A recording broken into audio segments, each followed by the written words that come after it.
Very good. Okay, Terrifier 2 is Terrifier 2. The BBFC notes for Terrifier 2 says it includes close-up graphic images of extreme facial and bodily injuries, including extracted eyeballs, decapitated heads, and severed limbs. In a scene of sadistic violence, someone is repeatedly stabbed and then scalped with a pair of scissors. There is a scene of a clown slashing at somebody's Mr. Happy. Is it? They don't say Mr. Happy. Is it a 12? It's a 12. It's an 18. So, if you're a horror fan, you'll know this. Back in 2016, Damien Leone made this very low-budget horror feature called Terrifier, with a central character who was Art, the clown, who had turned up in short films that he'd made before, and then in an anthology which actually used footage from the shorts. And the anthology was called All Hallows Eve. And the feature was initially funded through an Indiegogo campaign, and then Phil Falcone picked up on it and said, OK, I will come on as an executive producer. And I think they made it for $35,000. It played at Telluride. It was picked up by Dread Central, and it kind of did well. As a result of, I mean, it is what it is. It's a low-budget, scrungy movie that's got a killer clown who, you hate clowns, right? You're fully coulrophobic. Well, you know. No, you wrote a whole chapter for a book that we wrote together about how much you hate clowns. Hiya, Georgie. Hiya, Georgie. So, but that clown in particular. Yeah, and the thing with the clown in this is that he doesn't say anything. He's a silent, so he's a mime. You know, he's like the Rowan Atkinson. I am a mime, and my body is my tool. And so he does everything as a kind of, that was Rowan Atkinson as alternative car park. As the mime artist. Anyway, so the clown doesn't say anything, he's completely silent, and I like silent comedy, and I like silent slapstick. So although it's really basically about gore and, horror, people getting cut in half with, saws, and, it's fairly kind of low-level stuff, but it does what it says in the tin. So now along comes the sequel, which cost $250,000, so it's 9 times as much. It's almost twice as long. Leone said that he spent 3 months writing a character-driven screenplay following the criticism of the first, because the first was perceived as having no story. So the character is Sienna Shaw, who is older sister to Jonathan, who is somebody who has inherited this kind of avenging angel persona from her father, who has passed on. And then the clown, who, in the first film, dies severally. I mean, stuff stuck through his head, shoots himself in the head, face comes off. He is as dead as it's possible to be, but then he isn't dead anymore. And so he starts off, and then the whole thing starts off again. Clown doesn't say anything, but goes around, does a lot of kind of, ripping and stuffing. So this played in Fright Fest and went down pretty well at Fright Fest, theatrically released in the US, and has so far taken over 7 million. So it's a huge hit. And when it played at some festivals, they handed out bath bags, vomit bags. And there were news stories about ambulances being called in to carry people out of the cinema because they'd fainted or vomited. And the director has been on Twitter saying, I know everyone thinks this is a put-up. Believe me, if I'd thought of it, I would have done it, but it isn't.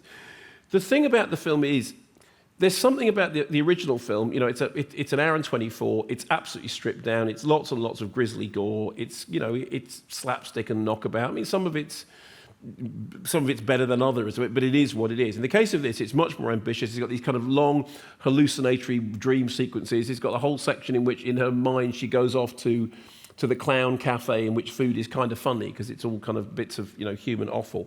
And it's kind of got ambition, and it wants to have character arcs and stories. And I'm sitting there thinking, actually, I think the thing was the stabbing somebody in the face and then pulling their head open was the main thing, not really the character arc. So it's probably an hour too long. I mean, it's 2 hours 14, and I think an hour and 14 would have done it nicely.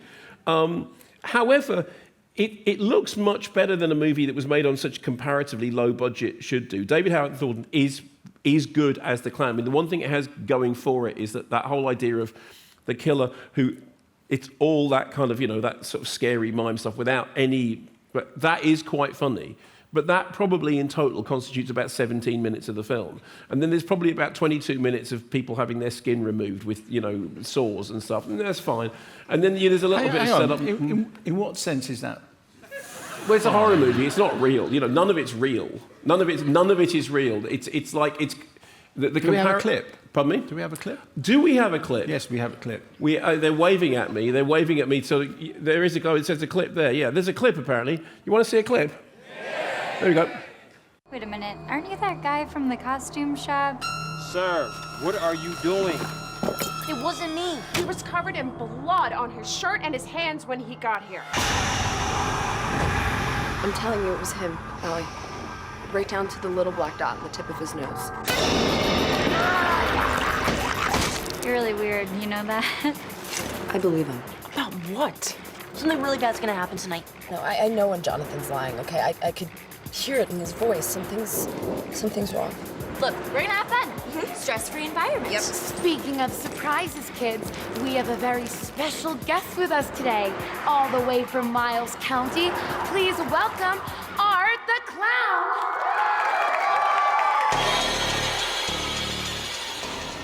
Yeah, so that's it, really. It's that, but then with a lot more skin removal that you can't have in the trailer. So you know, it's kind of fun. It's tailor-made for the horror audiences. I mean, it's dumb as nuts. I quite like the silent clown thing. There's some of it's completely tasteless and nasty. Really? Yeah, no, but some of it is just fun. It's like, oh, okay, that's interesting. I'm always reminded of that thing that Clive Barker said. Clive Barker once said, he was talking about special effects. He said, if the special effects are driving the narrative, it's like the tail wagging the dog.